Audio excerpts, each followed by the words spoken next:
మీరు పోయిన కాడల్లో చేస్తారు కదా, ఇది కూడా చెప్పాలి. ఆ బుజ్జిని ఎందుకు మరి ఒక ఇంటి ఆడవిల్ల అన్నప్పుడు మన ఇంటి ఆడవిల్ల కాదా? మనకు కూడా ఆడవిల్లలేగా, మన ఇంట్లో కూడా ఉంటారుగా.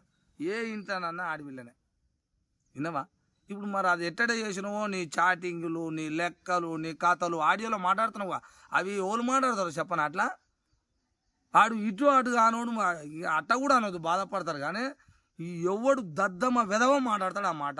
ఆమె అడుగుతుంది ఆవేశంతోటో బాధతోటో అడుగుతుంటే మొండి మాటలారా.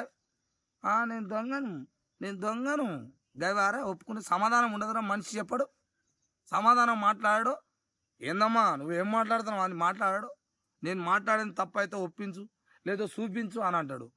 నేను దొంగనైతే అదే మీ ఇంట్లోకి వెళ్ళి ఎత్తుకపోతే ఏం మాట్లాడదు, ఇది సమాధానాలు ఉన్నాయా దీంట్లో?